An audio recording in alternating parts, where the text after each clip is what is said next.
Badan Nasional Penanggulangan Terorisme (BNPT) mengeluarkan pernyataan ada total 198 pesantren di Indonesia terafiliasi dengan jaringan terorisme. Pernyataan ini tentu saja menimbulkan polemik.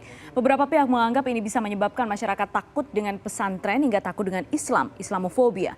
Tapi pihak lain melihat ini sebagai bentuk peringatan bahwa bisa jadi jaringan terorisme mulai mengubah pola mereka. Dan menjadi narasumber saya pada sore hari ini kita akan berdiskusi ada Brigjen Pol Ahmad Nur Wahid, Direktur Pencegahan BNPT. Pak Nur Wahid, selamat sore. Selamat sore, Mbak Putri. Terima kasih Bapak atas waktu Anda. Pak Khalil Nafis, Haji Khalil Nafis. Ya, terima kasih. Dan juga ada narasumber yang lain, ada Khalil Nafis, Ketua MUI Pusat. Pak Khalil, selamat sore. Selamat sore, Assalamualaikum warahmatullahi wabarakatuh. Waalaikumsalam warahmatullahi wabarakatuh. Terima kasih Bapak-Bapak atas waktu Anda sore hari ini. Kita akan berdiskusi sore hari ini. Saya ke Pak Nur Wahid terlebih dulu. Pertanyaannya banyak orang sebenarnya Pak Nur Wahid. Memang sudah disebutkan angkanya. Tapi pastinya bagaimana BNPT mendapatkan data final 198 pesantren itu? 198 pesantren yang diduga terafiliasi dengan kelompok jaringan terorisme. Ini ada keterangan dari Pak Kepala BNPT saat rapat dengar pendapat dengan DPR RI. Ini harus dipandang sebagai pertanggungjawaban kinerja lembaga BNPT Republik Indonesia terhadap Dewan Perwakilan Rakyat yang tentunya kami BNPT bertugas di dalam penanggulangan radikalisme terorisme yang memprioritaskan pada pencegahan. Di samping itu, informasi tersebut juga harus dipandang sebagai upaya deteksi dini dan monitoring kami ya dengan prioritas pencegahan dalam penanggulangan radikal terorisme. Di samping juga sebagai upaya untuk warning dan kewaspadaan terutama bagi stakeholder terkait ataupun masyarakat.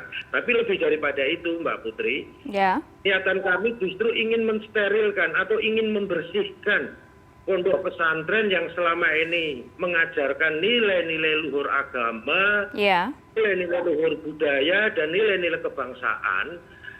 Jangan sampai dicemari oleh kelompok jaringan teror yang memang mengembangkan strategi takiyah, yaitu berkamuflase dengan menginfiltrasi pondok pesantren ataupun dengan mendirikan pondok pesantren resmi dan mengatasnamakan pondok pesantren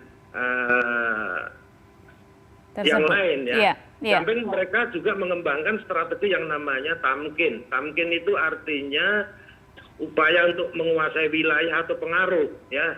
Jadi mereka tidak hanya mendirikan jaringan di bawah permukaan atau kombatan atau kelompok jihadis, tapi juga sudah merambah mendirikan kelompok lembaga atau mengatasnamakan pondok pesantren yang resmi. Bahkan ada beberapa yang terdaftar juga di Kementerian Agama dan nomenklatur atau labelnya juga pondok pesantren. Seperti itu. Iya, Pak Nur Wahid, indikatornya apa saja sebenarnya yang dimasukkan ke dalam daftar tersebut?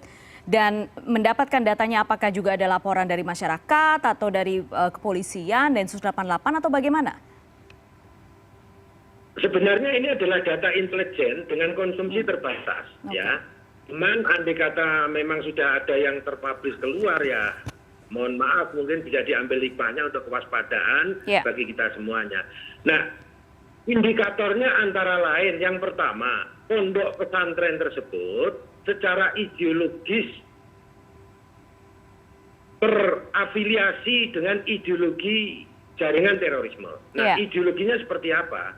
Yaitu di pondok pesantren tersebut mengajarkan ideologi takfiri yang mengkafirkan mereka yang berbeda, tidak hanya berbeda agama, tapi juga berbeda kelompok bahan, bahkan sesama muslim pun juga saling mengkafirkan.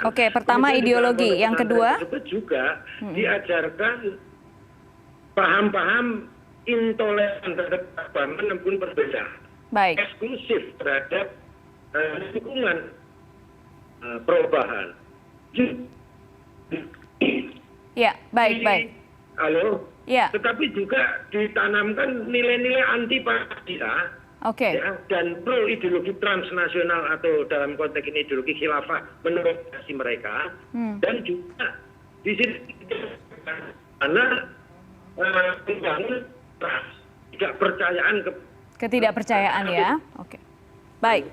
tidak terafiliasi dalam donasi pendanaan dan jaringan terorisme Oke. sendiri. Ada Ini indikasi apa? pendanaan juga. Iya.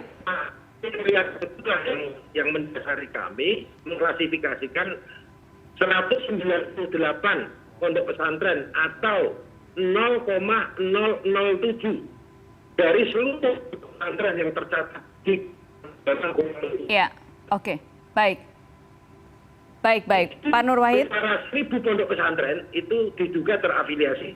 Oke, baik. Saya ke Pak Khalil sekarang. Pak Khalil, Anda termasuk yang mengecam pernyataan ini. Anda menyaksikan datanya atau Anda mengecam statement yang dilepas begitu saja ke publik kemudian menimbulkan prasangka yang mungkin masih berlangsung sampai sekarang, Pak Khalil? Ya, tadi sudah diakui oleh Pak Nur Wahid bahwa sebenarnya data ini bukan untuk ke publik, tetapi adalah laporan kinerja di anggota dewan di parlemen. Berarti yang perlu disikapi adalah bagaimana data intelijen itu lebih hati-hati ke publik. Karena nantinya menjadi masalah. Ini yang harus barangkali menjadi sikapnya Bapak-Bapak sekalian di BNPT. Saya mendukung untuk pemberantasan terorisme. Yeah. Data seperti saya pikir data biasa di dalam, tapi ketika keluar kami pengelola pesantren, NU paling banyak yang pesantrennya kan menjadi gelisah. Iya. Ini masalahnya sudah diakui oleh Pak Wahid tadi bahwa ini masalah karena kebocoran data. Menurut saya bukan dimaklumi untuk waspada, tetapi ditarik kembali bahwa ini ada data sedang diolah, data sedang proses, itu yang pertama. Yang kedua, ini perlu diluruskan juga, saya apresiasi juga, takfiri itu ada dua. Ada takfiri yang mengancam terhadap entitas negara, sehingga orang lain yang dikafirkan itu lalu intoleran, harus dihancurkan, dan negara diubah dengan khilafah. Saya setuju itu adalah bagian dari radikalisme ekstremis yang mengarah pada mungkin gerakan terorisme. Tapi takfiri dalam arti mengkafirkan orang lain yang beda agama, kafir itu bukan hal yang bahaya. Jadi orang muslim dan orang kafir, kami tetap bertoleransi hidup bersama dengan orang kafir. Ini ada paradigmatik yang salah di sebagian teman itu ketika mengkafirkan orang lain itu dianggap kita menyerang dan membunuh. Enggak, ada yang mengkafirkan karena gini ya, dalam Islam itu ada ajaran orang itu kafir. Ada. Ghairul muslim itu ada kafir, tetapi kafir itu ada kafir din, ya ada kafir harbi. Ya, kalau dalam konteks negara Islam, ada yang itu memang kafir yang bareng dengan kita, ada orang kafir yang menyerang kita. Dalam konteks negara nation state seperti demokrasi di kita, ada yang kita menganggap kafir, itu adalah hidup bersama dengan kita, doakan sendiri-sendiri dan hidup bersama. Ada orang yang berpikiran ketika orang kafir itu harus dibunuh. Nah, ini yang teroris, yang ekstremis yang begini. Tapi menganggap kafir masih bisa hidup bersama, itu nggak ada masalah dalam konteks kita keyakinan keagamaan dan konteks bernegara. Ini harus diwaspadai di dalam bentuk teorinya. Jangan sampai kita menyamaratakan. Jadi nanti nggak boleh orang-orang ngomong kafir. Padahal dalam agama boleh kita ngomong kafir. Hanya tidak boleh kita ini menyerang orang kafir. Tidak boleh mengganggu orang kafir. Apalagi ibadahnya. Tidak boleh memakinya. Ini banyak orang sekarang kalau mengkafirkan dianggap itu adalah intoleran. Nah, mengkafir-kafirannya nggak boleh. Tapi dalam ajaran Islam di internal, ada hal inilah. Ini menurut saya yang sangat detail di dalam pemilahan radikalisme terorisme. Yang saya membedakan, radikalisme itu bisa ada seperti menghormati pada bendera. Tidak menghormat bendera itu bisa menjadi radikalisme. Tapi apakah terorisme? Itu bisa terorisme kalau dia menganggap negara ini tauhid. Tapi kalau dia salah paham bahwa hormat dianggap bagian dari sujud sehingga menganggap haram tapi tidak karena menentang nation state, di sini proses radikalisme itu perlu diberi pemahaman bahwa agama tidak menganggap sujud atau menyembah kepada bendera, tetapi ini adalah sebuah proses di mana mereka diajak berpikir lebih luas bahwa ini adalah bagi kecintaan pada tanah air. Nah, ini menurut saya ada radikalisme sampai menjadi ekstremisme dan terorisme. Ada radikalisme yang pada proses dia pemahaman keagamaan yang konservatif. Nah, ini menurut saya yang perlu dipilah dalam hal ini. Makanya saya menyampaikan tolong kalau ini udah buka ditarik sekalian bahwa ini data intelijen yang tidak perlu dibuka. Atau sekalian dibuka mana yang dianggap namanya terorisme itu. Ayo kita bina bareng. Kita setuju.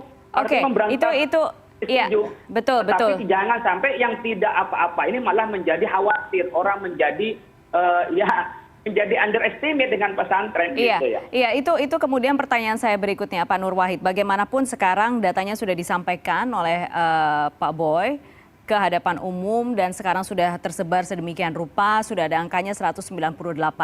Yang kemudian juga saya mengutip dari pernyataan Pak JK, Ketua Umum Dewan Masjid Indonesia, data disampaikan, pesantrennya dipanggil satu-satu, tapi tentu saja hati-hati. Nah, berkaitan dengan data-data ini Pak Nur Wahid, apakah kemudian BNPT sudah berkoordinasikah dengan Kemenak yang membawahi pesantren-pesantren di Indonesia? Atau apakah sudah berdiskusi dengan ormas-ormas muslim untuk kembali mengutip Pak Khalil tadi, bersama-sama mencegah supaya ini tidak terlambat? Yang pertama, saya menanggapi Kiai Khalil ya, sangat setuju sekali. Saya bahwa takfiri di sini maknanya adalah takfiri yang menanamkan anti NKRI atau anti ideologi negara.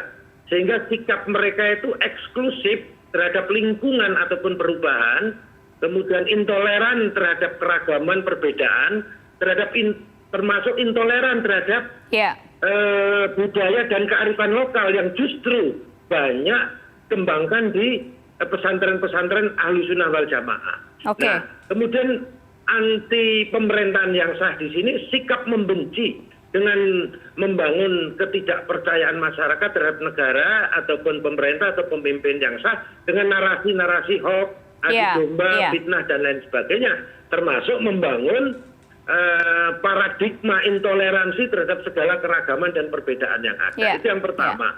Yang kedua, untuk koordinasi kami selalu intens berkoordinasi, bahkan sekedar informasi bisa jadi ketika data yang disampaikan oleh Pak Kepala di DPR itu sebenarnya data yang sifatnya normatif ya, 198 dengan indikator seperti ini, tetapi saat rapat koordinasi di Kementerian lembaga terkait, dalam ini Kementerian Agama, nah disitulah mulai ada barangkali ada yang mengcapture kemudian di-share keluar. Nah, disitulah mulai muncul adanya fenomena seperti ini ya. Tapi sekali lagi, stigma bahwa seolah-olah kami menstigma negatif terhadap pondok pesantren, wallah, kami justru merangkul pondok pesantren.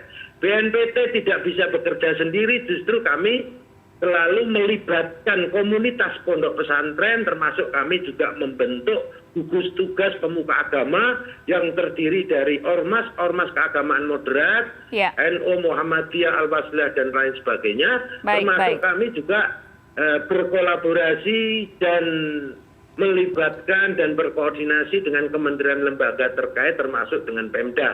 Yang khusus untuk pondok pesantren ini kami intens terhadap Kementerian Agama. Kemudian yang selanjutnya Mbak Putri, Pak Nur Wahid, justru kami ingin sekali bersama-sama dengan pondok pesantren yang benar-benar selama ini mengajarkan hubul watan minal iman ini untuk sama membersihkan dari fitnah-fitnah di dalam pondok pesantren tersebut. Karena memang ini jelas 198 ini menginfiltrasi ya, nilai-nilai menginfiltrasi institusi lembaga pondok pesantren, bahkan kelompok radikal terorisme ini juga sudah merambah kayak kemarin misalnya di institusi yang sangat kredibel, yang sangat kita hormati yaitu MUI ya. Tentu saja kalau oknum-oknum ini sudah melanggar hukum, sudah memenuhi unsur tindak pidana teror, kami lakukan tindakan preventif justice. Tetapi kalau belum, baru berideologi, unsurnya tidak atau belum terpenuhi, otomatis hanya kami jadikan untuk kewaspadaan, deteksi dini dan monitoring. Itu merangkul ya, merangkul berarti ya BNPT. Kita sekarang jeda dulu, nanti setelah jeda saya akan ke Pak Khalil. Kalau misalnya melihat bagaimanapun sekarang datanya ada, sudah tadi dijelaskan juga beberapa terkait dengan jaringan terorisme yang bagaimana termasuk juga indikatornya yang bisa kemudian dilakukan sekarang. Masukan dari MUI Pusat setelah jeda ya, Pak Khalil, tetap bersama kami.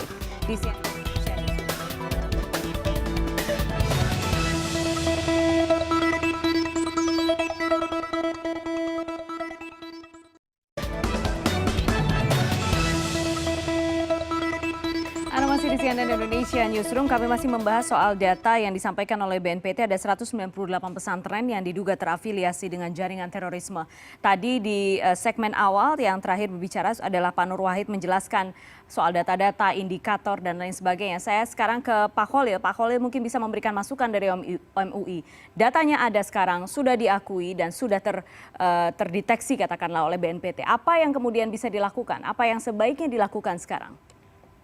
Saya mengapresiasi tadi dari BNPT, Pak Direktur Pencegahan, Pak Nur Wahid, bahwa tidak ada niat sampai bersumpah beliau depan publik untuk mendiskreditkan pesantren. Saya hargai itu, saya sebagai Ketua MUI maupun saya sebagai Rais Syuriah PBNU, saya hargai. Cuman barangkali besok komunikasi dan menjaga data bocor ke publik, apalagi data intelijen yang masih bocor perlu diantisipasi. Mungkin itu masukan saya yang pertama. Yang kedua, barangkali hal-hal yang demikian bisa bekerja sama dengan lembaga keormasan, kemasyarakatan, juga dengan pemerintah, dalam hal ini Kementerian Agama. Barangkali kalau isme yang masih benih-benih radikalisme, tidak sampai terorisme, bisa dicegah oleh kita, mungkin di wilayah kerjanya Pak Nur Wahid, sehingga kita bisa cegah bersama-sama. Kami di MUI, saya sebagai penasihat DBPET, Badan Penanggulangan Terorisme, saya siap untuk bekerja sama. Tetapi ini tidak ke publik karena nanti mengkhawatirkan. Saya banyak ditelepon oleh pengasuh, oleh kiai itu yang merasa tersinggung. Maka saya harus menyampaikan reaksi kiai-kiai itu kepada publik yang mungkin tidak punya akses pada media. Tapi setelah tahu sumpah begini, saya pikir masyarakat yang menanggapinya bagian dari antisipasi, dan mari kita bersama-sama barangkali juga mewaspadai sedini mungkin dari orang sekitar kita biar tidak infiltrasi dari terorisme ini. Berikutnya barangkali definisi yang seperti tadi takfiri itu perlu diperjelas juga. Takfiri yang itu membangkang kepada pemerintah, tetapi meyakini orang lain kafir yang tidak menyembah kepada Allah, ya itu bisa juga dibenarkan dalam Islam, tapi tetap melakukan toleransi bahwa ia mempersilakan hidup bersama. Ya kan di dalam Piagam Madinah, Rasulullah ketika memimpin Madinah itu juga menyebut Yahudi, ya wairul muslimin, itu juga ada pada saat itu. Dan itu adalah hal yang lumrah asalkan tidak melakukan intoleran, tidak melakukan penyerangan, tidak melakukan pendiskreditan. Nah, kalau ini bisa dilakukan oleh kita bersama, kita bergandengan tangan, ya. So, bagaimana kalau terorisme kan berkenaan dengan terornya, sekaligus ada ismenya. Teror barangkali bisa dilakukan oleh Densus untuk menjaga dan mengantisipasi keamanan negara. Tapi ismenya bisa kita lakukan bersama, karena ideologi itu tidak bisa ditangani dengan kekerasan. Ideologi itu bisa ditangani dengan pemahaman, dengan dialog untuk mengubah persepsi. Saya kira banyak sekarang napiter ya, mantan narapidana terorisme yang diubah pola pikirnya, yang kemudian dia menjadi orang yang militan untuk menangkal terhadap terorisme itu. Begitu juga mungkin afiliasi kepada kelompok tertentu, umpamanya kelompok pada jamaah Islami, ya mungkin bisa diluruskan. Kalau diluruskan kita terima, kan kita bisa terima taubat orang, perubahan bisa diterima. Nah, kalau belum ada tanda-tanda pelanggaran terhadap undang-undang, ayo kita garap bersama mengembalikan mereka kepada cinta NKRI. Dulu itu pernah ada di zaman Rasul Bani Quraidah, dilakukan pengembalian kepada pemahaman bernegara bersama di Madinah, dan kemudian Rasulullah mengakuinya. Jadi tidak semua yang berbeda dilakukan dengan cara teror, tapi ismenya bisa diubah dan menjadi teman kita dan kembali pada kepangkuan NKRI tentunya. Baik, terima kasih Pak Kholil. Paling tidak tadi Pak Nur Wahid, Ahmad Nur Wahid, Direktur Pencegahan BNPT tadi sudah mengonfirmasi tidak ada maksud sama sekali untuk mendiskreditkan Islam, dan kemudian juga sudah diketahui bahkan juga ada masukan dari MUI. Kita lihat sama-sama pencegahan yang akan kemudian dilakukan oleh BNPT ya, Pak Nur Wahid ya, menggandeng, merangkul. Karena bagaimanapun tadi disampaikan kalau misalnya masih dalam bentuk bibit-bibit masih bisa dirangkul, masih bisa diberikan pemahaman, masih bisa diberikan penjelasan. Kiai Kholil, terima kasih banyak sore hari ini sudah bergabung. Pak Nur Wahid, terima kasih banyak sudah bergabung sore hari ini di CNN Indonesia Newsroom. Sehat terus Bapak-Bapak sekalian. Terima kasih.